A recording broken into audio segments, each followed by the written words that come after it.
Hello বন্ধুরা, স্বাগতম সবাইকে এয়ার ফ্যাক্ট রঙ্গ চ্যানেলের আরও একটি ভিডিওতে। এই ভিডিওতে আপনি জানবেন রাতের ইতিহাসের সবচেয়ে ভয়ঙ্কর, সবচেয়ে রহস্যময় এবং সবচেয়ে সংগঠিত গোপন সম্প্রদায় ঠগ বা ঠগীদের সম্পূর্ণ সত্য কাহিনী, যারা দিনের বেলায় সাধারণ মানুষ আর রাত নামলেই অদৃশ্য ছায়া। ভারতের ইতিহাসে এমন একটি গোপন সম্প্রদায় ছিল যাদের নাম শুনলেই মানুষ শিউরে উঠত। তারা দিনের বেলায় সাধারণ মানুষের মতোই ছিল, হাসত, কথা বলতো, বাজারে যেত, মসজিদে বা মন্দিরে প্রার্থনা করত। কিন্তু রাত নামলেই তারা হয়ে উঠত অদৃশ্য ছায়া। তাদের অস্ত্র ছিল না তলোয়ার না বন্দুক, ছিল মাত্র একটি রুমাল। হ্যাঁ, একটি রুমাল, যার এক প্রান্তে বাঁধা থাকতো ছোট্ট একটি গিট, যা মুহূর্তের মধ্যে একজন মানুষকে নিঃশব্দে শেষ করে দিতে পারত। এই রহস্যময় সম্প্রদায়ের নাম ঠগ বা ঠগীরা। তারা নিজেদের পরিচয় দিত দেবী কালীর সৈনিক হিসেবে, আর তাদের কাজ ছিল পথিকদের হত্যা করে দেবীর নামে বলিদান দেওয়া। ঠগীদের উৎপত্তি নিয়ে ইতিহাসবিদদের মধ্যে বিতর্ক আছে। কেউ বলেন তারা 1300 শতাব্দীতে জন্ম নেয়, আবার কেউ বলেন তাদের শিকড়ে আরও পুরনো মৌর্য যুগ বা গুপ্ত যুগ পর্যন্ত পৌঁছে যায়। ঠগীরা নিজেদের পরিচয় দিত ফুলওয়ালা হিসেবে, কারণ তারা মানুষ হত্যা করাকে ফুল তোলা মনে করত।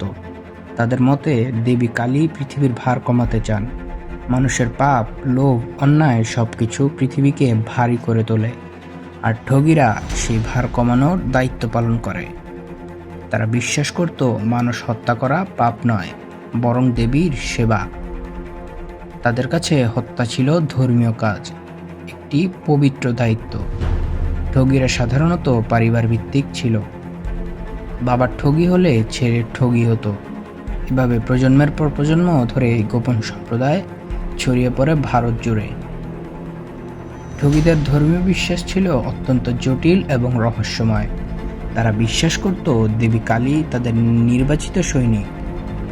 তাদের কাজ হলো দেবীর নামে বলিদান দেওয়া। তাদের কঠোর নিয়ম ছিল, তারা কখনো নারী, শিশু, সন্ন্যাসী বা বাদ্যযন্ত্রীকে হত্যা করত না,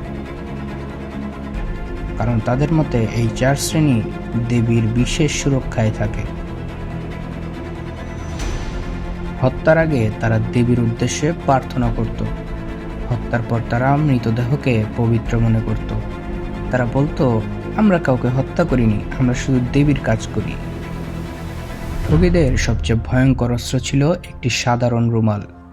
রুমালের এক প্রান্তে বাঁধা থাকত ছোট্ট একটি গিট, যাকে তারা বলতো ফাঁস। এই গিট গলায় পড়লে মাত্র কয়েক সেকেন্ডই মানুষ নিঃশব্দে মারা যেত। কিন্তু হত্যা ছিল শুধু প্রথম ধাপ। ঠগীদের আসল রীতি শুরু হতো মৃত্যুর পর। হত্যার পর মৃতদেহকে তারা বলতো ফুল, আর দেহ লুকানোর জায়গাকে বলতো বাগান। এই বাগান ছিল তাদের গোপন কবরস্থান, যেখানে শত শত লাশ পুঁতে রাখা হতো, কিন্তু কেউ কখনো খুঁজে পেত না। ঠগীরা মৃতদেহকে খুব দ্রুত সরিয়ে নিত। 2 জন দেহের হাত ধরে টানত, আরেকজন পা ধরে, আর বাকিরা চারপাশ পাহারা দিত। তারা দেহকে এমন জায়গায় নিয়ে যেত যেখানে আগে থেকেই গর্ত করা থাকতো। দেহ পুঁতে দেওয়ার পর ঠগীরা এক অদ্ভুত রীতি পালন করত। তারা কবরের উপর বসে ভোজন করত। হ্যাঁ, ঠিকই শুনেছেন, মৃতদেহের ওপর বসে খাবার খাওয়া তাদের ধর্মীয় রীতির অংশ ছিল। তাদের বিশ্বাস ছিল দেবী কালী তাদের রক্ষা করেন যখন তারা বলিদান সম্পূর্ণ করে, আর কবরের ওপর ভোজন করা মানে দেবীর প্রতি কৃতজ্ঞতা প্রকাশ। ঠগীরা ছিল অত্যন্ত সংগঠিত। তাদের কাজ ছিল সামরিক বাহিনীর মতো পরিকল্পিত। তাদের বিভিন্ন ভূমিকা ছিল। বাহানা, যাত্রীদের সাথে বন্ধুত্ব করত। রামশিয়া, সংকেত দিত। জেমাদার, নেতা, লুগা, দেহ লুকাতো। তালাশি, জিনিসপত্র সংগ্রহ করত। তাদের নেটওয়ার্ক এত বড় ছিল যে তারা ভারত জুড়ে শত শত রুট নিয়ন্ত্রণ করত। 1800 সালের দিকে ব্রিটিশরা লক্ষ্য করল ভারতের বিভিন্ন রাস্তায় হাজার হাজার মানুষ নিখোঁজ হচ্ছে, কিন্তু কোনো লাশ নেই, কোনো সাক্ষী নেই, কোনো প্রমাণ নেই। ব্রিটিশ অফিসার উইলিয়াম স্লিম এই রহস্য তদন্ত শুরু করেন এবং ধীরে ধীরে ঠগীদের ছায়া দেখতে পান। ব্রিটিশরা যখন ঠগীদের ধরতে শুরু করলো তখন অনেক ঠগী স্বীকার করলো তারা কয়েকশো এমনকি হাজার মানুষের মৃত্যুতে জড়িত। একজন বলেছিল, আমরা কাউকে হত্যা করিনি, আমরা দেবীর কাজ করেছি। 1830-এর পর ব্রিটিশরা ঠগীদের বিরুদ্ধে বড় অভিযান চালায়। হাজারের বেশি ঠগীকে গ্রেফতার করা হয়, অনেককে মৃত্যুর দণ্ড দেওয়া হয়। এভাবে ইতিহাসের সবচেয়ে ভয়ঙ্কর গোপন সম্প্রদায় ধীরে ধীরে অদৃশ্য হয়ে যায়। ঠগীরা কি সত্যি শেষ হয়ে গেছে, নাকি তাদের কিছু অংশ আজও কোথাও লুকিয়ে আছে? ইতিহাস বলে ঠগীদের নেটওয়ার্ক এত বড় ছিল যে সবাইকে ধরা সম্ভব হয়নি।